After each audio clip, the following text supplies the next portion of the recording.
গাজীপুরের ডিসি যোগদান করলেন হরিজন সম্প্রদায়ের মাহারা এতিমকনের বিয়েতে। এমন ব্যতিক্রমী ও উদার আচরণে মুগ্ধ হয়েছেন অনেকেই।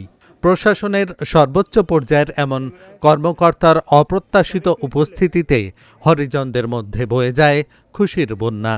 হরিজন সম্প্রদায় হল দক্ষিণ এশিয়ার একটি অনগ্রসর ও দলিত জনগোষ্ঠী, যাদের ঐতিহ্যগতভাবে পরিষ্কার পরিচ্ছন্নতা বা সুইপারের পেশায় নিয়োজিত থাকার কারণে মেথর বা ডোম হিসেবে ডাকা হয়।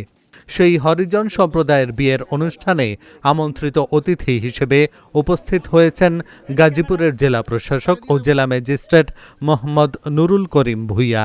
এই ঘটনায় ইতোমধ্যে এলাকায় আলোচনার সৃষ্টি হয়েছে। এলাকাবাসী জেলা প্রশাসকের এই উদ্যোগকে স্বাগত জানিয়ে মানবিকতার প্রশংসা করেছেন।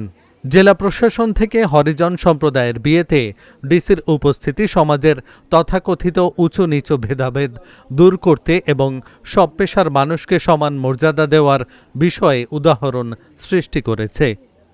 স্বাধীনতা যুদ্ধের পরে প্রথম কোনো হরিজনের বিবাহ অনুষ্ঠানে মাননীয় মান্যবর জেলা প্রশাসক মহোদয় নিজে সশরীরে এত ব্যস্ততার মধ্যেও স্যার উপস্থিত হয়েছে। আমি সন্ধ্যাবেলা জানতে পেরেছি স্যার যেহেতু আজকে এসএসসি পরীক্ষা শুরু হয়েছিল, বিভিন্ন মিটিংয়ে আসেন, এই মিটিং থেকে সময় বের করে স্যার আমাদেরকে সময় দিয়েছেন। আমি আবারও স্যারকে আন্তরিকভাবে শুভেচ্ছা জানাচ্ছি এবং স্যার আমাদের সবসময় এভাবে আপদে বিপদে পাশে থাকবেন এই আমি আশাবাদ ব্যক্ত করি এবং আমাদের পক্ষ থেকে সবাই একত্রিতভাবে স্যারকে আবার করজোরে আবেদন জানিয়ে যে স্যার আপনি সবসময় আমাদের বাংলা হরিজনের পাশে থাকবেন এবং আমাদেরকে উৎসাহ উদ্দীপনা করবেন। আপনার এই আগমন আমাদের আজকে উৎসাহতে আমাদের মনের কলিজাটাকে আরও বড় করে দিয়েছে। সচরাচর এই সম্প্রদায়ের লোকজনের অনুষ্ঠানে ওনাদের সম্প্রদায়ের বাইরের লোকজন খুব বেশি একটা আসে বলে আমার জানা নেই। আর যেহেতু এই সম্প্রদায়ের মানুষেরও মানুষ, এই সম্প্রদায়ের যে পেশা সেটি একটি পেশা, মর্যাদাকর পেশা। তা আমরা দেখতে চাই সমাজের সকল মানুষ সমান, সমাজের সকল পেশা মর্যাদাসম্পন্ন এবং সকল মানুষের একটি মানবিক মর্যাদা আছে, সেটা আমরা সমুন্নত করতে চাই।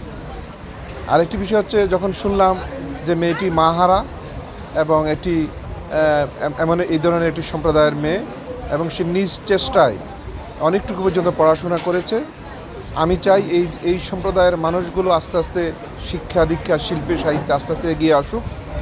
আমরা যদি রাষ্ট্রের পক্ষ থেকে পৃষ্ঠপোষকতা করি, তাদেরকে উৎসাহ উদ্দীপনা দেই, তাহলে নিশ্চয়ই সমাজ থেকে এই সম্প্রদায় থেকে আরও জ্ঞানী গুণী শিক্ষিত মানুষ বেরিয়ে আসবেন। সেজন্যই আমার এখানে আসা।